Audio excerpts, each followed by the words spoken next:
ओम शांति। 14 नवंबर 2022 के ईश्वरीय महावाक्य। पहले एक नजर मुरली के मुख्य पॉइंट पर। बाबा ने कहा, गीता श्री कृष्ण ने नहीं सुनाई, गीता परमपिता परमात्मा ने सुनाई। सारा मदार इस बात पर है, एक बात को समझ जाए तो भारत के जो इतने शास्त्र हैं सब झूठे सिद्ध हो जाए। सिर्फ यह एक बात सिद्ध करने के लिए भी बाप को कितनी नॉलेज देनी पड़ती है। श्री कृष्ण की महिमा और परमपिता परमात्मा की महिमा अलग अलग है। यह सब ख्यालात स्वच्छ बुद्धि में ही बैठ सकते हैं। जो श्रीमत पर नहीं चलते उनको धारणा भी नहीं हो सकती। और फिर बाबा ने कहा, भगवान वॉच, मैं उस श्री कृष्ण की आत्मा जो 84 जन्म पूरे कर अंतिम जन्म में है, उनको एडॉप्ट कर ब्रह्मा बनाए, उन द्वारा गीता ज्ञान देता हूँ। वह ब्रह्मा फिर इस सहज राजयोग से फर्स्ट प्रिंस सतयुग का बन जाता है। किस्मत आप पे ही तो नहीं बनती, किस्मत बनाने वाला बाप या टीचर होता है। और फिर लास्ट में बाबा ने कहा, सदगति प्रवृत्ति मार्ग वालों की होती है, गति माना सब बाप के पास जाते हैं। यह बातें कोई समझते नहीं है। यह जब तब आदि करने से मैं नहीं मिलता हूँ।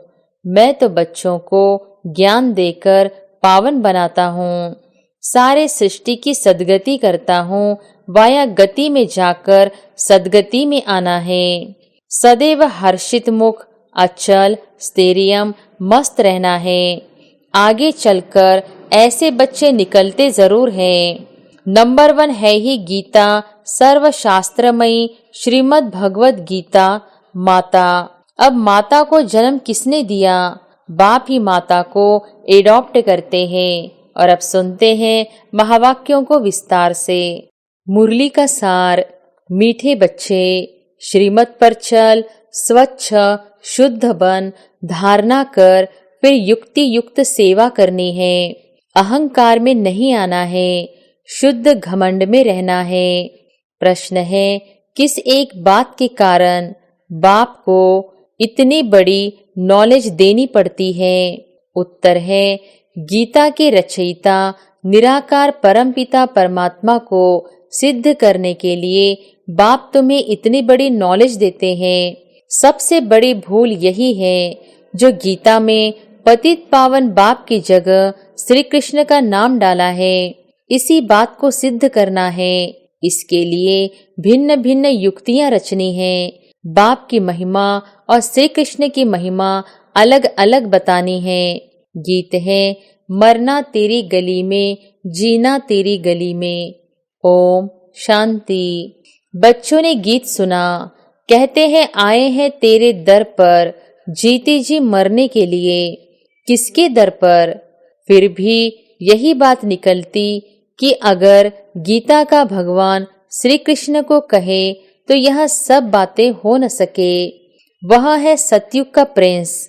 गीता श्री कृष्ण ने नहीं सुनाई, गीता परमपिता परमात्मा ने सुनाई। सारा मदार इस बात पर है, एक बात को समझ जाए तो भारत के जो इतने शास्त्र हैं सब झूठे सिद्ध हो जाए।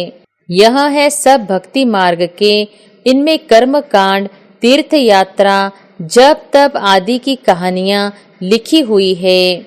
भक्ति मार्ग में तुम इतनी मेहनत करते आए हो, वह तो दरकार नहीं। यह तो सेकंड की बात है। सिर्फ यह एक बात सिद्ध करने के लिए भी बाप को कितनी नॉलेज देनी पड़ती है। प्राचीन नॉलेज जो भगवान ने ही दी है वही नॉलेज है। सारी बात गीता पर है।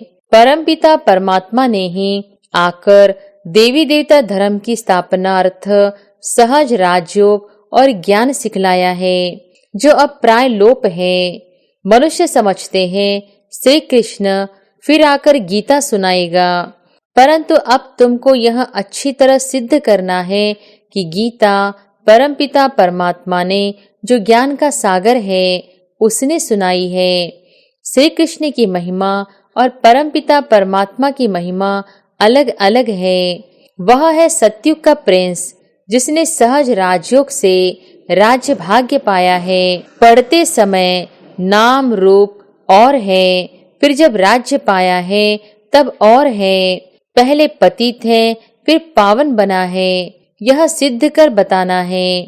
पतित पावन श्री कृष्ण को कभी नहीं कहेंगे। पतित पावन है ही एक बाप। अब वही श्री कृष्ण की आत्मा जो काली अर्थात शाम बन गई है, अब फिर से पतित पावन द्वारा राजयोग सीख भविष्य पावन दुनिया का प्रिंस बन रही है। यह सिद्ध कर समझाने में युक्तियां चाहिए। फॉरेनर्स को सिद्ध कर बताना है। नंबर 1 है ही गीता। गीता सर्वशास्त्रमयी श्रीमद् भगवत गीता माता। अब माता को जन्म किसने दिया? बाप ही माता को एडॉप्ट करते हैं। ऐसे नहीं कहेंगे कि क्राइस्ट ने बाइबल को एडॉप्ट किया। क्राइस्ट ने जो शिक्षा दी उनका बाइबल बनाकर पढ़ते रहते हैं। अब गीता की शिक्षा किसने दी जो पुस्तक बनाकर पढ़ते रहते हैं? यह किसको पता नहीं और सबके शास्त्रों का पता है। यह जो सहज राजयोग की शिक्षा है वह किसने दी? यह सिद्ध करना है। दुनिया तो दिन प्रतिदिन तमोप्रधान होती जाती है। यह सब ख्यालात स्वच्छ बुद्धि में ही बैठ सकते हैं। जो श्रीमत पर नहीं चलते उनको धारणा भी नहीं हो सकती। श्रीमत कहेगी तुम बिल्कुल समझा नहीं सकते हो। बाबा फट से कह देंगे मुख्य बात यह है कि गीता का भगवान परमपिता परमात्मा है, वही पतित पावन है। मनुष्य तो सर्वव्यापी कह देते हैं, वह ब्रह्म तत्व कह देते। जो आता है वह कह देते हैं बिगर समझ। भूल सारी गीता से निकली है। जो गीता का रचयिता श्री कृष्ण को कह दिया है तो समझाने के लिए युक्तियां रचनी पड़े। गुप्ता जी को भी कहते थे कि बनारस में यह सिद्ध कर समझाओ कि गीता का भगवान श्री कृष्ण नहीं। अब दिल्ली में सम्मेलन होता है। सब रिलीजियस मनुष्यों को बुला रहे हैं। क्या उपाय करे जो शांति हो जाए? अब शांति स्थापन करना इनके हाथ में तो है नहीं। कहते भी हैं पतित पावन आओ, फिर यह पतित कैसे शांति स्थापन कर सकते? जबकि बुलाते रहते हैं परंतु पतित पावन को जानते नहीं। कह देते हैं रघुपति राघव राजा राम, वह तो है नहीं। झूठा बुलावा करते हैं, जानते कुछ भी नहीं। अब यह कौन जाकर बताए? बड़े अच्छे बच्चे चाहिए। ऐसे बहुत हैं जो अपने को बहुत ज्ञानी समझते हैं परंतु है कुछ भी नहीं। मिसाल है चूहे को मिली हल्दी की गांठ, नंबरवार है। इसमें बड़ी युक्ति चाहिए जिससे सिद्ध हो जाए गीता भगवान ने रची है। वह कह देते कोई भी हो, है तो सब भगवान।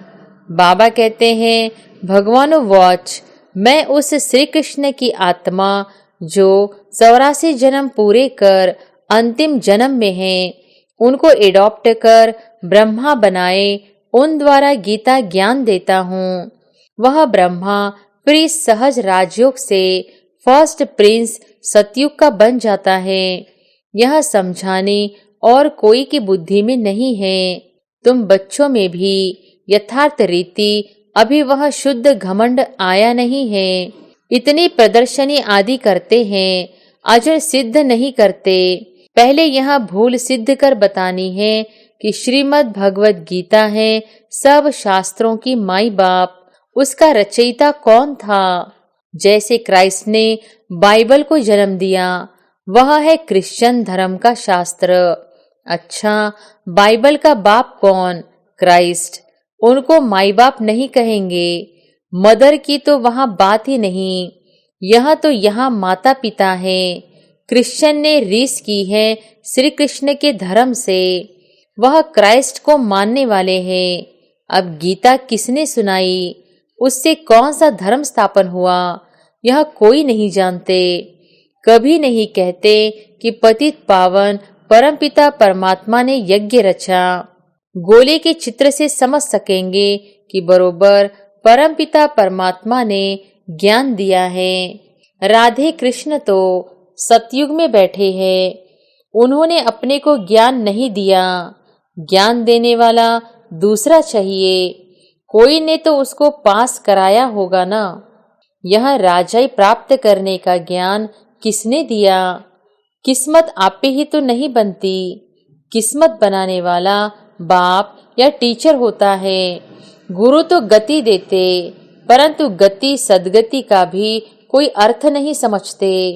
सद्गति प्रवृत्ति मार्ग वालों की होती है, गति माना सब बाप के पास जाते हैं। यह बातें कोई समझते नहीं है। वह तो भक्ति के बड़े बड़े दुकान खोल बैठे हैं, सच्चे ज्ञान का एक भी दुकान नहीं, सब है भक्ति के। बाप कहते हैं यह वेद शास्त्र आदि सब भक्ति मार्ग की सामग्री है। यह जप तप आदि करने से मैं नहीं मिलता हूँ, मैं तो बच्चों को ज्ञान देकर पावन बनाता हूँ, सारे सृष्टि की सद्गति करता हूँ। वाया गति में जाकर सद्गति में आना है। सब तो सतयुग में नहीं आएंगे, यह ड्रामा बना हुआ है। जो कल्प पहले तुमको सिखाया था, जो चित्र बनाए थे वह अब भी बनवा रहे हैं। यह जो बड़ी भूल है वह सिद्ध हो जाए फिर युक्ति से चित्र बनाएंगे। कहते हैं तीन धर्मों की टांगों पर सृष्टि खड़ी है। एक देवता धर्म की टांग टूटी हुई है, इसलिए हिलती रहती है। पहले एक टांग पर सृष्टि बड़ी फर्स्ट क्लास रहती। एक ही धर्म था जिसको अद्वैत राज्य कहा जाता है। फिर वह एक टांग गुम हो तीन टांगे निकली है, जिसमें कुछ भी ताकत नहीं रहती। आपस में ही लड़ाई झगड़ा चलता रहता है। धनी को जानते ही नहीं, निधन के बन पड़े हैं। समझाने की बड़ी युक्ति चाहिए। प्रदर्शनी में भी मुख्य यह बात समझानी है कि गीता का भगवान श्री कृष्ण नहीं, परमपिता परमात्मा है, जिसका बर्थ प्लेस भारत है। श्री कृष्ण है साकार, वह है निराकार, उनकी महिमा अलग है। ऐसे युक्ति से कार्टून बनाना चाहिए जो सिद्ध हो जाए कि गीता परमात्मा ने गाई और श्री कृष्ण को ऐसा बनाया। कहते हैं ब्रह्मा का दिन ज्ञान और ब्रह्मा की रात भक्ति। अभी है रात। सतयुग स्थापन करने वाला कौन? ब्रह्मा आया कहाँ से? सूक्ष्म वतन में भी कहाँ से आया? प्रजापिता ब्रह्मा को परमात्मा एडॉप्ट करते हैं।